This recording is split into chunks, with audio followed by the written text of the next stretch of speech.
মৌসুমী বায়ুর প্রভাবে আজও দেশের বিভিন্ন স্থানে বৃষ্টি হচ্ছে। কোথাও কোথাও জলাবদ্ধতায় ভোগান্তি পোহাতে হচ্ছে বাসিন্দাদের। কুমিল্লায় ভারী বৃষ্টিতে তলিয়েছে শহরের ঠাকুরপাড়া স্টেডিয়াম এলাকা, রেসকোর্স, কালিয়াজুড়ি সহ বিভিন্ন এলাকা। সড়ক ডুবে থাকায় যাতায়াতে দুর্ভোগ পোহাতে হচ্ছে। জলাবদ্ধতার কারণে সকালে বিপাকে পড়েন স্কুল কলেজগামী শিক্ষার্থী ও অফিসগামী মানুষ। কোথাও কোথাও পানি ঢুকেছে বাসাবাড়ি, দোকানপাটেও।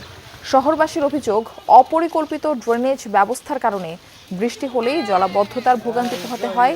এতে ক্ষোভ জানিয়েছেন তারা। জলাবদ্ধতা নিরসনে ড্রেন, নালা পরিষ্কারের কার্যক্রম চলমান রয়েছে বলে জানিয়েছে প্রশাসন।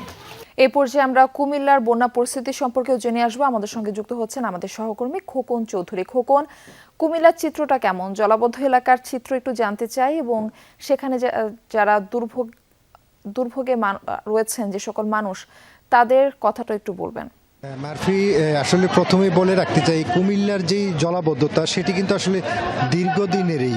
অল্প বৃষ্টি হলেই কিন্তু শহরের অলিগলি পানিতে তলিয়ে যায়। আজকের যে বিষয়টি আপনি জানেন যে সাম্প্রতিক সময়ে কিন্তু এইচএসসি পরীক্ষা চলমান রয়েছে। আজকে সবচেয়ে যে ভোগান্তির চিত্রটি আমাদের নজরে এসেছে সেটি হচ্ছে যারা পরীক্ষার্থী ছিলেন তারা কিন্তু এই হাঁটু সমান, হাঁটুরও বেশি পানি, সেই পানি দিয়েই কিন্তু তাদেরকে পরীক্ষার হলে যেতে হয়েছে। যদিও পরীক্ষার স্থানটি চেঞ্জ করে 2 তলা, 3 তলা, 4 তলা করা হয়েছে, কিন্তু আমি এখন যেই জায়গাটিতে রয়েছে এটি কুমিল্লা নগরের মহিলা কলেজের সামনে রয়েছি।